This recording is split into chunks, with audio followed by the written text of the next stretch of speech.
não parar, não precipitar e não retroceder. Então dizer para esse cara, sabe quando nós vamos parar? Nunca. Nunca na sua porca vida. E aí, pessoal do canal, tranquilo? Então, as canecas estão aí esperando. A gente atingiu 120 mil inscritos. Estou pensando em sortear 2 livros para os membros do canal após os 120 mil inscritos, né? Vão ser algum desses aqui. E vamos aí, se inscreva no canal, apoie o nosso canal, ajude a levar o conhecimento, principalmente o conhecimento do professor Olavo de Carvalho para todo o Brasil. Muito obrigado a todos, fiquem com o vídeo. Até a próxima. Valeu!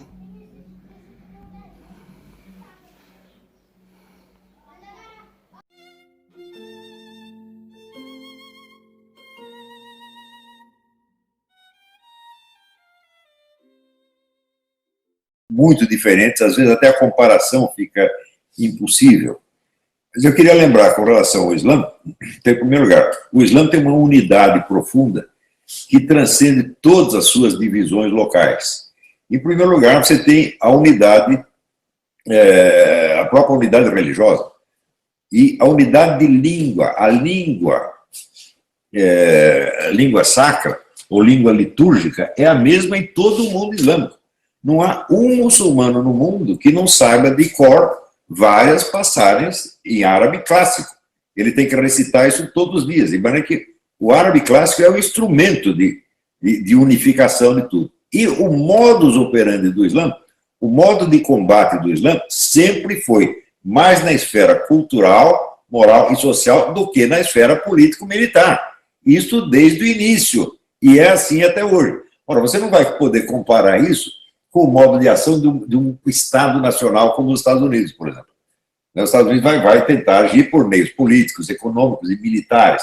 O Islã não precisa disso. O Islã quer conquistar a vitória na esfera cultural e moral primeiro, para depois impor o seu poder político, se possível. Outra coisa, os Estados nacionais e os outros agentes têm pressa, porque a ação deles é condicionada, é balizada pela duração da vida do indivíduo, ou de uma família, por exemplo. O Islã não tem pressa. Os objetivos do Islã são para milênios. Ele pode ir com uma lentidão extraordinária. Os outros não podem. Então não tem nem como comparar os modos de ação. Agora, negar que o Islã seja um agente, bom, é negar o poderio crescente do Islã, em toda parte. Por exemplo, você vê aqui na China, as famílias só podem ter um filho. As famílias islâmicas podem ter 2. Né? De modo que você tem uma expansão islâmica brutal dentro da China. No Brasil, o Islã, você pode ser desconhecido, ele é desconhecido pela mídia, que isso é um bando de ignorantes, mas o Islã está numa expansão vertiginosa no Brasil.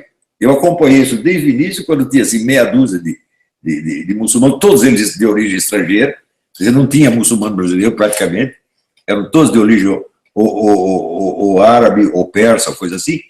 Hoje você tem uma tremenda expansão do Islã no Brasil. Então, o Islã age sobretudo por essa... Veja, quando o sujeito se converte ao Islã, ele rompe os seus laços com todos os não muçulmanos, ele não conversa mais, ele desaparece de circulação. De modo que a expansão islâmica, a não ser que você observe de perto, ela é invisível. E, de repente, se vê que eles têm um poder extraordinário. Por exemplo, na França, em Paris, eles podem paralisar todo o trânsito para realizar os seus rituais na rua. Ninguém pode fazer isso. Se você for fazer uma procissão, paralisar a cidade de Paris por causa de uma procissão católica, isso vai ser proibido. Outra coisa, e no Ocidente existe hoje uma perseguição anticatólica na esfera cultural, social e moral, correspondente à perseguição violenta, corporal, física, que acontece no mundo islâmico. Os islâmicos e comunistas estão matando 150 mil cristãos por ano. Isso é um estudo feito pelo Michael Horowitz, que não é nem cristão e nem islâmico, que é um judeu, é o melhor estudioso da coisa. Ele disse, são 150 mil mortos por ano. Ou seja, o genocídio continua. Tá certo? E a globalização não alterou isso em nada. Ao contrário, a expansão islâmica vai aumentar isso. Ao mesmo tempo que você tem isso nos países islâmicos, você tem o permanente boicote anticristão. Aqui nos Estados Unidos você tem milhares de leis, tá certo? Que proíbem praticamente o sujeito de expressar suas convicções religiosas, caso elas sejam cristãs. Quer dizer, você tem uma perseguição anticristã no país cristão, como tem no Brasil também. Tá certo? Isso tudo é o quê? É efeito da globalização, meu Deus do céu. Seja a globalização ocidental, que adere à ideologia diversitária. Por que essas mega empresas aderiram ao discurso diversitário? Um dia eu fui convidado pela Associação Câmara de Comércio Brasil e Estados Unidos para ir a uma homenagem a uma grande empresária brasileira. E a empresária chega lá, começa o discurso fazendo uma apologia da Revolução dos Jovens em maio de 68. Que coisa extraordinária. Quer dizer, o capitalista agora virou socialista. Por quê? Porque essa ideologia diversitária que promove as minorias étnicas, sexuais, etc., contra as soberanias nacionais e contra as tradições nacionais, dissolve os valores culturais e impõe a economia como o único padrão de racionalidade da sociedade. Ou seja, isso é o império das mega empresas. Então, assim, quando elas viram mais de 68, leram Herbert Marcuse, Theodor Adorno, etc., esfregaram as mãos e falaram, mas isso é uma maravilha, é o socialismo que nós queríamos, é o socialismo perfeito para as mega empresas. Por isso é que essas mega empresas, Apple, George Soros, Microsoft, Fundação Ford, etc., enchem de dinheiro os movimentos esquerdistas no mundo inteiro, porque esses movimentos esquerdistas são o instrumento de destruição das identidades historicamente consolidadas, tá certo? E dissolução dos valores psicológicos, morais, etc., e, portanto, de implantação da economia como único critério de unidade social. Este é o mundo, a sociedade administrada mundial, ela está sendo implantada neste momento. Agora, você fala em governo global, acho que eles nunca vão chegar a fazer um governo global. Assim como na sociedade comunista, nunca chegaram a fazer uma economia comunista. Na União Soviética, hoje você sabe que metade da economia soviética era economia privada, ilegal, mas tolerada pelo governo, porque sem economia privada não é possível.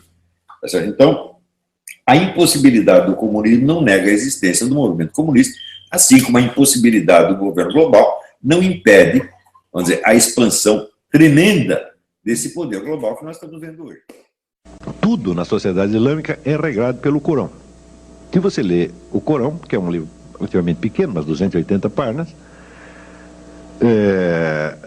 você verá que ele tem regulamentos sobre os hábitos diários, sobre a vida em família, etc. Ele contém todo um código civil. Esse código civil é ainda completado pelos hadiths, quer dizer, pelos exemplos de Maomé. Então você tem talvez ali o código civil mais meticuloso do universo, tá certo?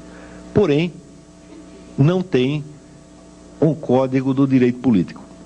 Não diz uma palavra sobre o que deve ser o regime político. Graças a este fenômeno é que surgiu este problema de xiitas e sunitas. Porque enquanto Maomé esteve vivo, então, de certo modo, ele condensava na pessoa dele os vários aspectos da sociedade e da liderança islâmica. Ele era ao mesmo tempo um líder religioso, um líder militar, era o guru da população, ele era ministro de todas as pastas e assim por diante. Então, ele era o fator de unidade do regime entre aspas, islâmico. Não havia regime nenhum, o regime era ele. E era um homem de um gênio absolutamente extraordinário, que tinha solução para todos os problemas. Então, enquanto ele vivia, ninguém teve que raciocinar muito, porque ele resolvia tudo, né? Quando o sujeito morreu, no dia seguinte, já deu o rolo. Porque aí eles perceberam que não havia regime nenhum. Então, primeiro, nós temos que eleger vai ter que ter um chefe esse negócio, né? Então, alguns achavam que esse chefe tinha que ser, vamos dizer, um continuador da obra de Maomé. Portanto, alguém investido também da missão profética e dotado do carisma profético. E outros disseram, não, de jeito nenhum, o único profeta que teve é esse. Ele disse que ele era o selo da profecia, então acabou, não tem mais profeta agora. Então tem que ter apenas um governante civil, tá certo? E o guiamento espiritual da comunidade deve caber à própria comunidade nos seus, vamos dizer, representantes mais eruditos e mais ilustres, que formariam o que se chama Uma. Uma é a comunidade, mas não a comunidade no sentido de todo mundo. A Uma é a comunidade de todo mundo que pensa e que está interessado no assunto, né? Então, esta entidade informal, a Uma, é que seria o guiamento espiritual da comunidade. E outra já não, nós temos que ter aqui um profeta, e escolheram, evidentemente, o genro de Maomé, Ali, que era, de fato, espiritualmente, o homem mais notável da comunidade. Não só espiritualmente, mas intelectualmente, sobre um monte, era um tipo muito especial, né? Agora, acharam que ele era ainda mais especial do que era, porque acharam que havia realmente nele o carisma da profecia. Então, é uma espécie de continuador do profeta. Então, é isso que é a distinção entre sunita e xiita. Sunna quer dizer os costumes, e os costumes não é nada mais do que a coleção dos hadiths, quer dizer, a coleção daquilo que foi copiado, foi anotado da vida de Maomé e que serve como modelo para a conduta de gerações e gerações de muçulmanos. E xiita não quer dizer nada mais do que Shia, quer dizer os companheiros, que são os companheiros de Ali, aqueles que ficaram fiéis a ele, que eram a minoria. E entre os xiitas, então surge a ideia de que a profecia prossegue ao longo dos tempos, tá certo? Então a subsistência da comunidade depende de haver um líder carismático a cada nova geração. Isso que se chama justamente o imam. Imam é um nome que... Imam quer dizer duas coisas. Quer dizer, em primeiro lugar, o imam é o sujeito que chefia a prece, ou que conduz a prece. Não sei se vocês já viram prece muçulmana. Fica um bando de gente alinhada aqui. Tem um sujeito na frente que ele diz a prece em voz alta e os outros aqui repetem ou ecoam. Ele conduz a prece de algum modo. Então, evidentemente, cada mesquita tem um imam, e se juntar dois muçulmanos para rezar numa casa, um deles vai ter que ser o imam. Mas também a mesma palavra é usada num sentido já mais ampliado para querer dizer o grande guia espiritual do mundo xiita.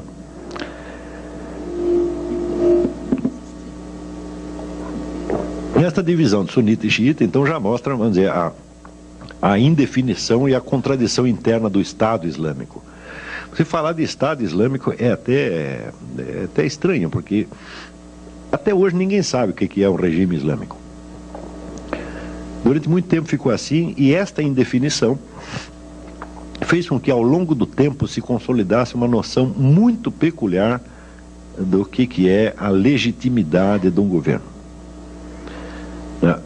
Evidentemente, toda a teoria do Estado subentende o que seria o critério de legitimidade do governante. No mundo islâmico, o governo legítimo, a critério do governo legítimo é o seguinte: o governo legítimo é aquele que existe.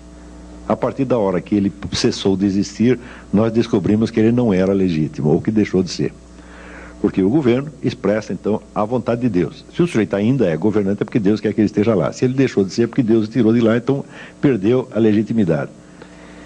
É evidente que isso é um convite a golpes de Estado, revoluções, etc, etc. Quer dizer, cada um diz, olha, o sujeito está lá, ele pensa que é legítimo, todo mundo pensa que é legítimo, mas eu vou mostrar que não era. Tá certo? Então,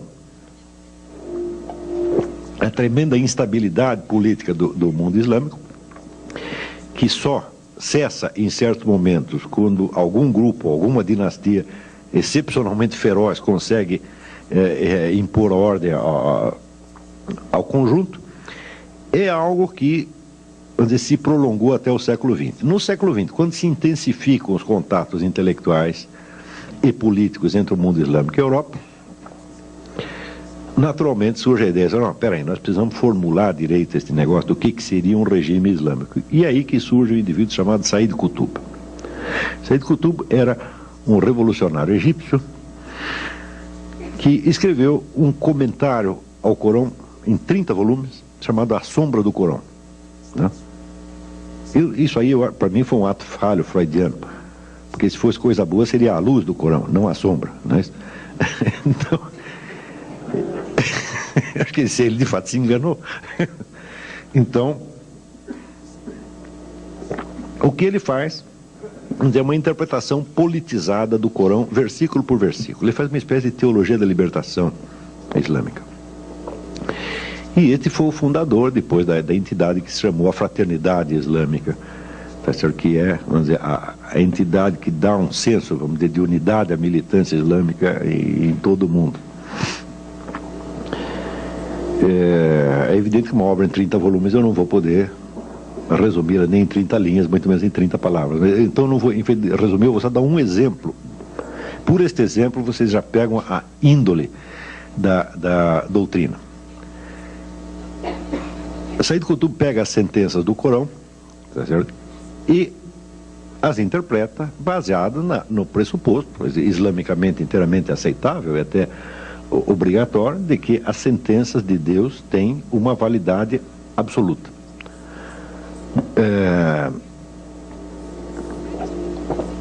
Uma das sentenças diz o seguinte: há uma definição corânica de tirano.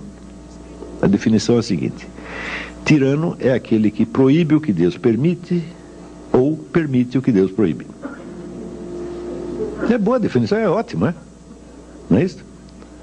Se você entender, vamos dizer, a palavra Deus no sentido que se deve entender, que é, vamos dizer, aquilo que é o fundamento mesmo da ordem da realidade, não é isso? Então, vamos dizer, o tirano é o sujeito que ele quer, vamos dizer, tornar possível aquilo que na realidade é impossível, e quer tornar impossível uma coisa que já era perfeitamente possível, não é isso? Então a definição não é ruim, não, mas vejamos como Said Qutb a aplica. Ele diz: muito bem, se então a única lei válida é a lei que Deus enunciou, que leis válidas existem? Então ele raciocina de acordo com uma ideia da corânica também, que é a ideia do povo do livro. Tá certo? Por exemplo, os judeus são um povo do livro. Por quê? Porque eles têm um livro sagrado que lhes foi dado por Deus.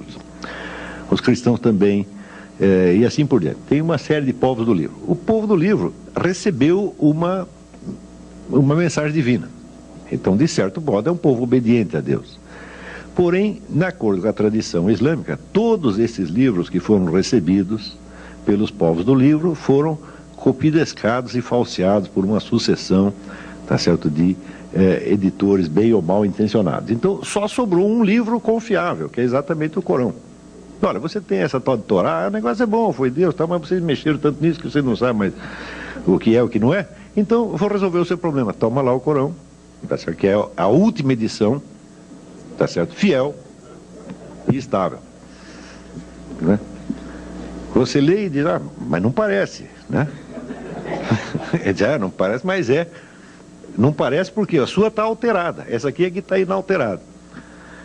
Então, se é assim, bom, a conclusão é que somente os regimes que são baseados exatamente na lei corânica é que são legítimos. Os outros são todos tirânicos. Todos, sem exceção. E, ora, lutar contra a tirania faz parte do jihad. Jihad, o pessoal entende que é guerra santa, não é.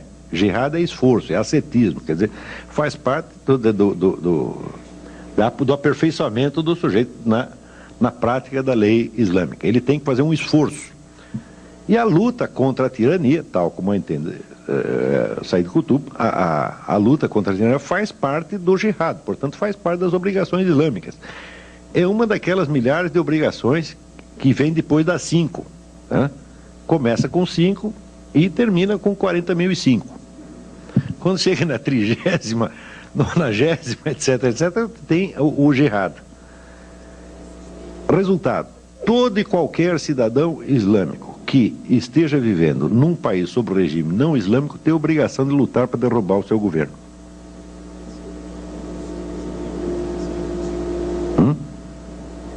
Isso não é um modo de dizer, é uma coisa assim, muito simples e direta. Você está aqui no Brasil, o governo é islâmico? Não. Ah, então você tem que derrubar. Esta ideia está circulando, vamos dizer, nos livros de Said Qutb desde a década de 30. E Said Qutb foi lido por todo mundo. Tá certo? Said Qutb tem no mundo islâmico vamos dizer, um público como o Billy Graham tinha nos Estados Unidos, ou como... Não, que Bispo Macedo? 40 Bispo Macedo. Tá, não tem aqui um líder religioso comparável, vamos dizer. Você vai falar, o Frei Beto, o Leonardo Boff? Fala, não, esses aí meia dúzia de pessoas leram. O Said Qutb, assim, todo mundo leu. E quem não leu, ouviu falar e recebeu a mensagem dele de algum modo. As primeiras gerações de muçulmanos que ouviram esse sujeito falar acharam aquilo horrível. Tanto que acharam horrível que Said Qutb foi enforcado pelo governo egípcio. Tá certo? Mas as gerações seguintes começaram a gostar do negócio. Então, você pode dar por bastante razoável a ideia de que as doutrinas de Said Qutb já se impregnaram totalmente no movimento islâmico, não só nas entidades mais ostensivamente radicais, mas há um fundo daquilo em toda a sociedade. Esta progressiva formação da ideia do governo islâmico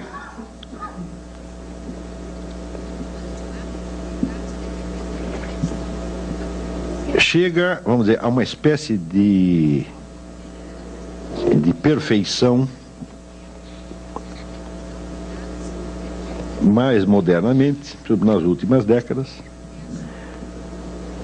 quando se forma a ideia de que o Islã, por ter uma mensagem divina, tá certo? Ele é o complemento espiritual natural da revolução socialista no mundo. Então, primeiro tem que haver a revolução socialista, a qual, porém, lamentavelmente, deixará o homem desarraigado da comunidade e desligado do sentido último da vida. Porque a revolução socialista é toda feita em função de pretextos meramente econômicos, a justiça meramente econômica, uma coisa assim. Ele diz, tudo isso é muito bom, mas é evidente que nem só de pão vive o homem, tá certo? Então, o Islã é a cereja do bolo socialista. Quer dizer, depois de feita a Revolução Socialista, nós indicaremos ao mundo já socializado o caminho de Deus, tá certo? Então, digamos que o socialismo seria para o futuro mundo islâmico mais ou menos aquilo que Júlio César foi para a civilização cristã. Ele é o único unificador do mundo antigo. A partir da hora que unifica o mundo antigo, então entra uma nova, preparado o corpo da Europa, então tem uma nova mensagem que dará uma nova vida espiritual à civilização. E aí, pessoal, estamos mandando aí caneca para todo o Brasil. Muito obrigado ao pessoal que ajuda o nosso canal e adquirindo as canecas. Também é uma forma da gente interagir. Muito obrigado. Também valeu aí pelas dicas, pelos comentários aí positivos ao nosso canal. Muito obrigado mesmo. Isso aqui é uma forma da gente manter o canal no ar. Tranquilo? Tamo junto aí, galera. Forte abraço, muito obrigado a todos. Quem quiser é só encomendar, essa daqui já vai para São Paulo, Rio de Janeiro. Todo o Brasil a gente manda. Valeu, tamo junto. O que a direita não aprende comigo, a esquerda pelo menos tenta aprender.